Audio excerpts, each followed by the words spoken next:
Stop! Stop! Stop! Stop!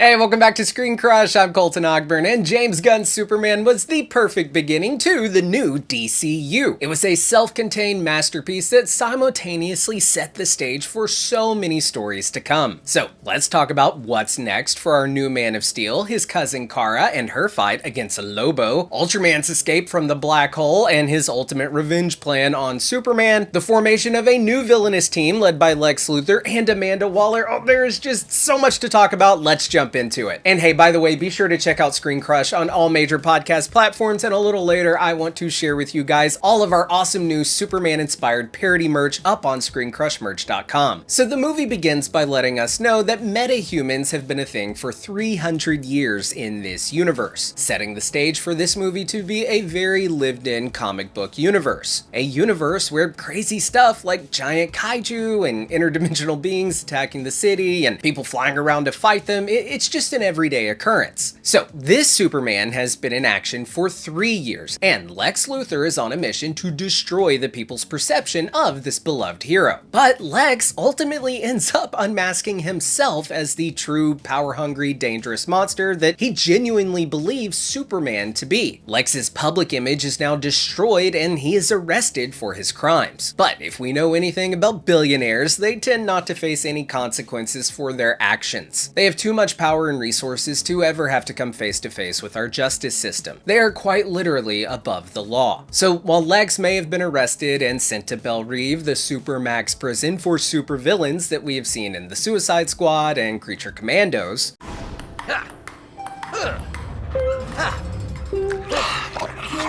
we can say with certainty that Lex Luthor will be back in action soon, likely with the help of Amanda Waller, portrayed by Viola Davis, the DCEU Amanda Waller. James Gunn, he has said that Peacemaker Season 1, which was in the DCEU, remember the DCEU is the universe of DC movies that kicked off with Man of Steel and officially concluded with Aquaman 2. Now, despite Peacemaker Season 1 being in the DCEU, it is also canon to the new DCU. To an extent. The truth is, almost all of Peacemaker is canon, with the exception of Justice League.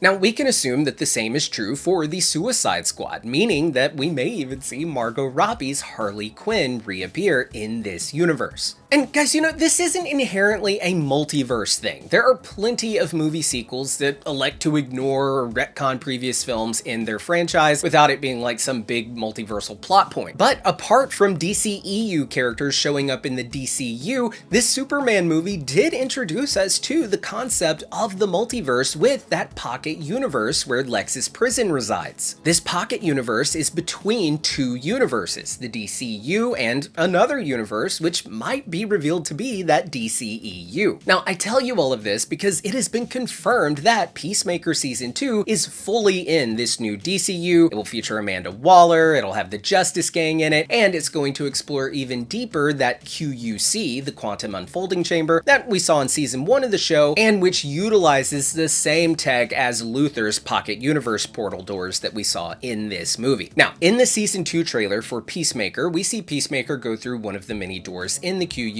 and he encounters a variant of himself.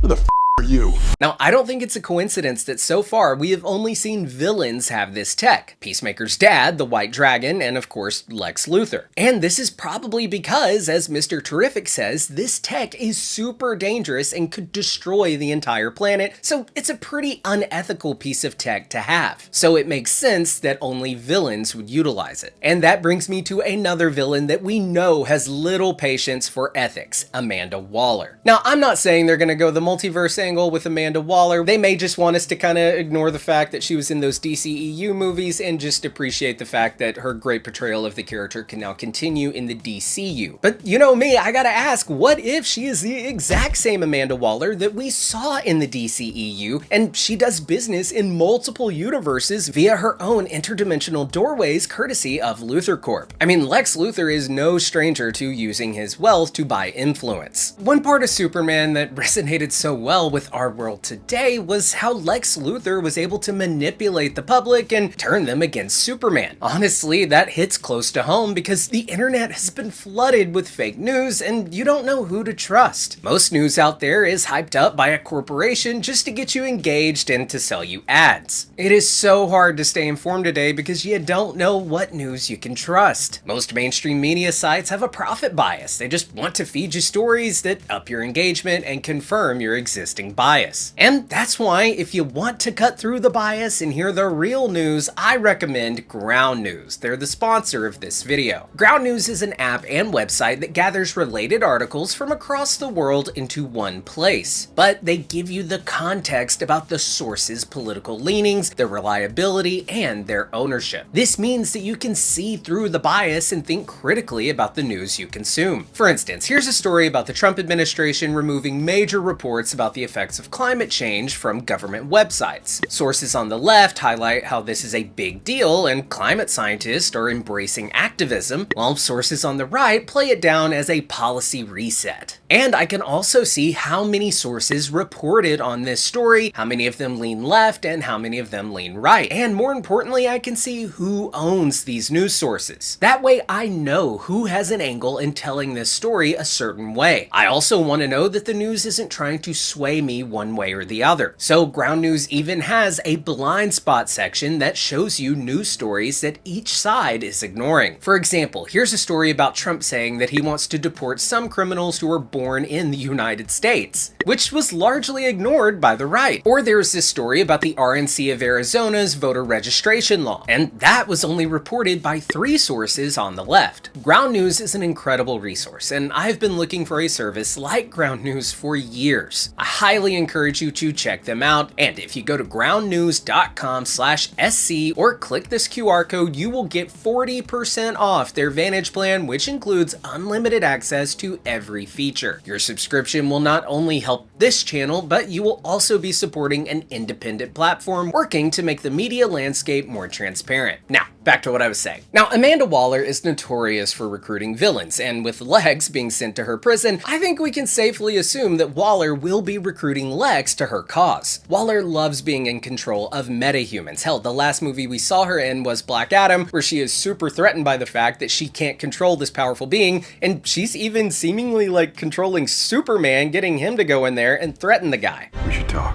Waller, of course, is also notorious for utilizing metahumans via her Suicide Squad. But one thing that this movie did super well was showing that Lex Luthor, he's a metahuman of a different kind. A billionaire. What are your superpowers again? I'm rich. Sure, Lex has a big brain, he's a super genius, but that combined with his astronomical wealth makes him one of the most powerful beings on the planet in his own right. And in many ways, he is far more dangerous than Superman. So Waller getting her paws on Lex Luthor will make for a very powerful alliance. Do you want to form an alliance with me? Now, it was also in this movie that we got Maxwell Lord's little dig at Luthor toward the end of the film, which is setting us up for a big clash between these two billionaires. Maxwell Lord is the owner of the Justice Gang, his own team of metahuman heroes, but I think we are about to see an opposing team formed. Now, like I just mentioned, Amanda Waller has her own assortment of convicts, typically deemed the Suicide Squad, and in the comics, Luthor has formed his own villainous teams of metahumans a time or 10. Waller, Luthor, and perhaps even Simon Stagg could be putting together a team of metahumans to challenge Superman and the Justice Gang. Remember, Stagg was teased here in the film, and in the comics, he is the villainous creator of Metamorpho, who is now a member of the Justice Gang. And I think this villainous team that we could see formed is the Authority. Respect my authority!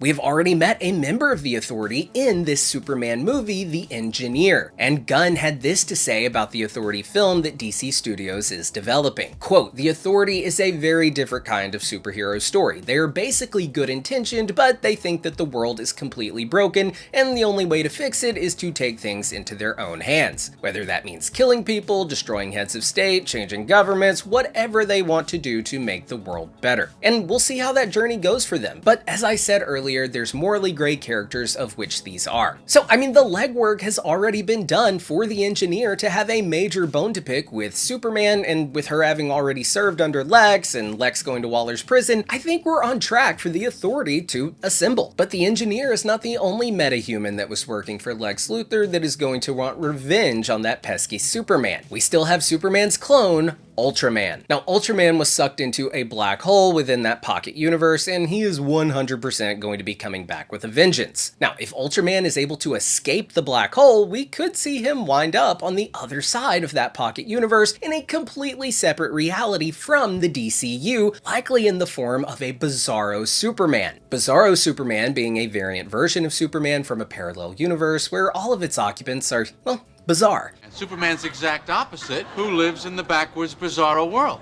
Up is down, down is up. He says hello when he leaves, goodbye when he arrives.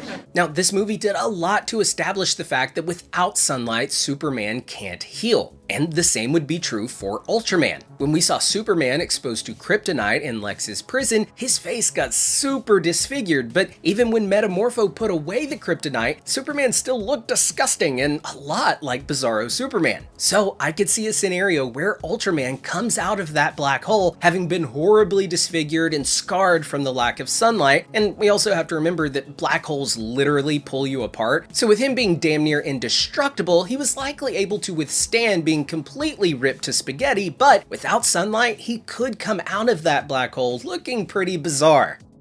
Oh, and I think what they're doing here is they are combining 3 different versions of bad guy Superman from the comics for this rendition of the character. We've got the clone angle with Ultraman, and then we've got that multiverse angle with Bizarro, and of course there's the Kingdom Come Superman that Corrin Sweat's Superman logo was actually based on. Now, I'm not going to break down the entirety of Kingdom Come, but it's essentially about an alternate Earth Superman who briefly retired and then he returns with a far more authoritarian bent. So I could see the DCU combining these 3 versions of variant Superman into one big baddie for a Superman sequel, or maybe even a Justice League foe in the future. Now, the question then becomes, would he still be loyal to Lex? Would he still be under Lex's control? Or would he be on his own warpath leading to the Authority and the Justice Gang needing to come together, perhaps it's the Justice League, to stop him? And hey, super quick, I just want to share with you guys our awesome line of Superman-inspired parody merch. We've got this great Superman Fantastic Four crossover shirt featuring the Fantastic Four rocket leaving Earth and Superman as a baby coming to Earth. We've also got this Brian Griffin as Krypto, the DCEU Rest in Peace, and lots of other great stuff up on our merch store right now, ScreenCrushmerch.com. And if you become a member, you can earn rewards and get free stuff. Thank you guys so much for your support. Links are in the description below. Now, speaking of team-ups, we do need to talk Supergirl. At the end of the film, we see Kal-El's cousin, Kara. She comes crashing in after a space bender near a red sun so that she could get shwasted.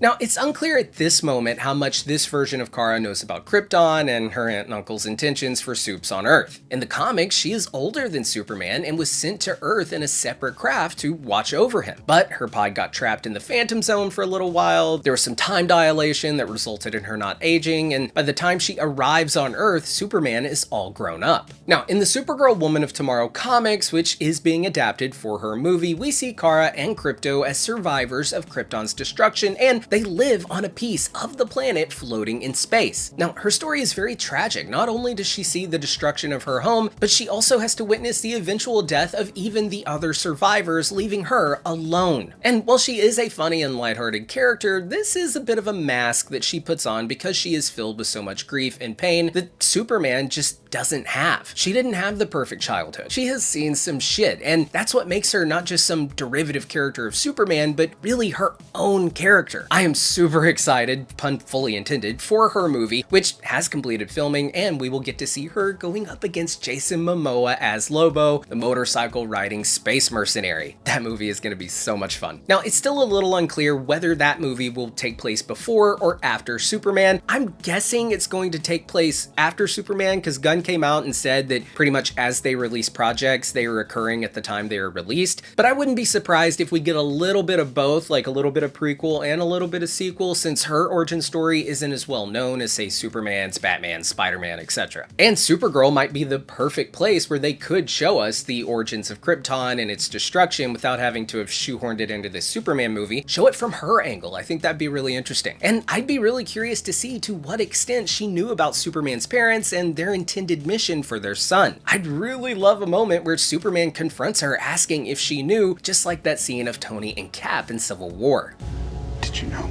And her strong emotional connection to Krypton could put her in an awkward position if we ever see, say, Zod show up, or maybe even Jor-El. In the comics and the other Superman films, Jor-El and Zara, Soup's mom and dad, sent Superman to Earth as a baby primarily to save his life from their imminently dying planet, but also with the hope that young Kal-El would change the world for the better. General Zod, on the other hand, is often portrayed as the more militant Kryptonian who seeks to terraform Earth into a new Krypton and do away with humanity or use them as slave labor. It just depends on the comic you're reading. But point being, rarely are Kal-El's parents the one who take this more villainous Viltrumite style approach. And I love the twist of this corrupted message and the reveal that they intended for Kal-El to take many wives and procreate and recreate Krypton. It was a great twist, and there actually is some comic precedent for it. And you know, with Bradley Cooper being cast as Jor-El, I don't think that this is the last time we're going to be seeing him. This movie did not hesitate to make Kal-El's birth parents perceived as pieces of shit after that reveal of the second half of the message. And I absolutely adored the ending montage of his life on Earth with his adopted parents, but I couldn't help but shake this eerie feeling that we haven't seen the last of Jor-El. A key pillar of Superman's story is Kal-El's past and his Kryptonian heritage coming back to haunt him, usually in the form of Zod and his comrades that were banished to the Phantom Zone and who warned about Krypton's destruction. And with their banishment to the Phantom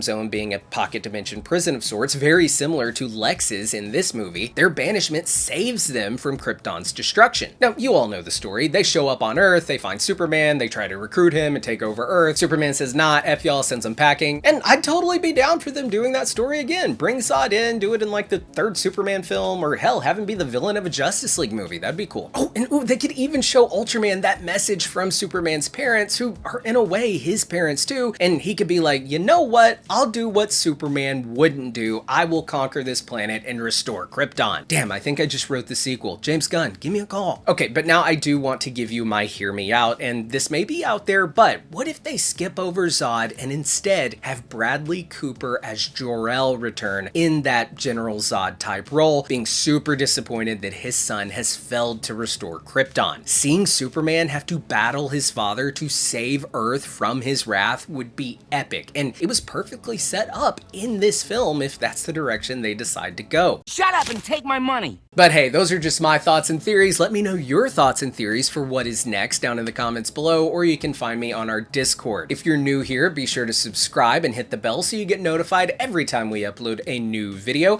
Thank you so much for watching. For ScreenCrush, I'm Colton Ogburn.